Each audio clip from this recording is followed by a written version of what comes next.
Halo, selamat datang di podcast Serutu PTN. Terima kasih banyak udah klik podcast Serutu PTN ini. Hanya di sini kamu bisa dengerin kisah dari seluruh pelajar di Indonesia. Dan gak hanya itu, kita bakalan bagiin informasi, tips, triks buat kamu. Dan kamu bisa dengerin podcast ini gratis di Spotify. Jangan bosan-bosan dengerin suara aku dan yang lainnya ya di podcast ini.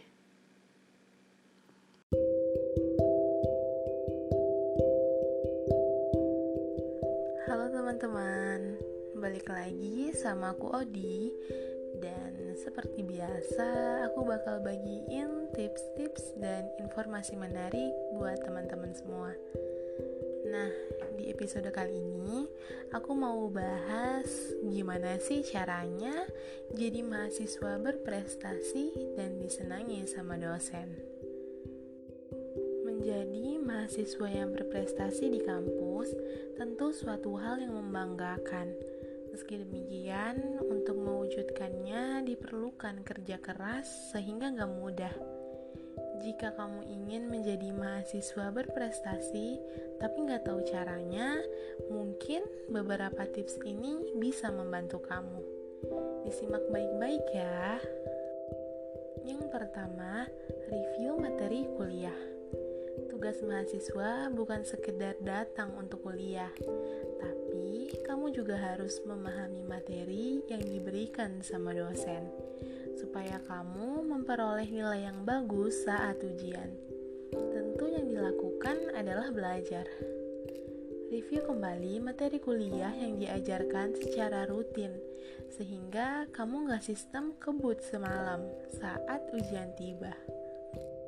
Yang kedua, dekat dengan dosen. Mahasiswa berprestasi identik dekat dengan dosen. Sebab dosen akan mempercayakan beberapa tugas atau tanggung jawab kepadanya. Dekat dengan dosen memang banyak manfaatnya loh. Salah satunya, kamu akan mendapat berbagai informasi dan mudah mendapat rekomendasi jika dibutuhkan. Yang ketiga, asah skill. Mahasiswa berprestasi gak cuma pintar di kelas. Kamu harus mengombinasikan hard skill dan soft skill. Ikutlah kursus atau pelatihan yang kamu sukai untuk menunjang karir di masa yang akan mendatang. Yang keempat, jalin jaringan yang luas. Berprestasi tapi gak punya banyak teman, tentu ya percuma kan? Bangun jaringan dengan memperluas pergaulan, jangan jadi mahasiswa kuper atau antisosial. Yang kelima, berorganisasi. Menyeimbangkan kuliah dan berorganisasi memang gak mudah. Jika gak cerdik dalam membagi waktu, alhasil nilai bisa jadi jelek. Oleh karena itu, pilih organisasi atau UKM yang sesuai hobi dan passion kamu. Karena berorganisasi akan memberikan banyak pengalaman yang gak kamu dapetin saat kamu lagi di kelas kuliah. Yang keenam, menerima masukan. Jangan merasa benar sendiri karena berprestasi. Manusia gak luput dengan salah. Lagi pula, kamu hidup dalam lingkungan masyarakat, sehingga harus mau menerima masukan dari orang lain. Jadikan kritik sebagai bahan introspeksi diri supaya bisa lebih baik dalam kedepannya. Yang ketujuh, cobalah bersikap ramah pada siapa saja. Kamu tidak tahu siapa yang akan membalasnya dengan keramahan yang sama. Kamu harus mencoba untuk ramah kepada teman, senior, ataupun dosen. Tapi yang ada di kampus gak cuma mereka loh.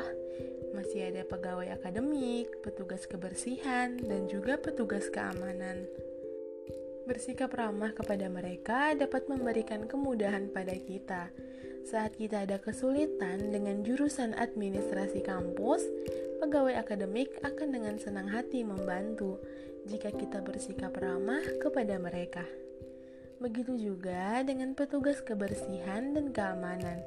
Saat kita kehilangan barang di kampus, pasti mereka akan dengan senang hati membantu mencari barang tersebut. Ya nggak ada salahnya kan ramah kepada seluruh orang di kampus, karena dengan adanya mereka, kehidupan kampus akan berjalan dengan lancar. Selanjutnya, atur waktu kamu dengan membuat jadwal khusus. Jadwal kuliah yang padat, latihan di UKM, rapat organisasi, main dengan teman-teman, dan sederet kegiatan lainnya lambat laun akan membuat kamu kewalahan. Gak menutup kemungkinan jadwal padat itu bisa memberikan efek kurang baik pada nilaimu. Jadi sedari awal kamu sudah harus tahu mana yang menjadi prioritas utama. Kamu harus tahu kegiatan mana yang wajib dan segera kamu lakuin terlebih dahulu. Atur waktu sebaik mungkin supaya kegiatan kamu seimbang dan gak ada tugas atau kewajiban akademik yang keteteran. Gak ada salahnya untuk membeli buku agenda untuk mencatat seluruh kegiatanmu setiap hari. Dan yang terakhir, temukan cara belajar yang paling ideal. Ini juga merupakan kunci kesuksesan buat kamu di dunia kampus. Setiap orang memang memiliki banyak cara belajar efektif yang berbeda-beda.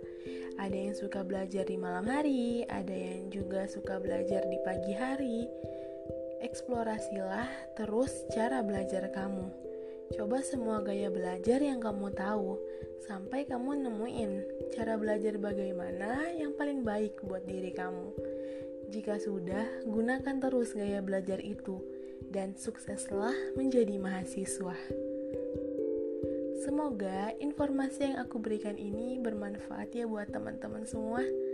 Semangat! Sampai jumpa di episode selanjutnya.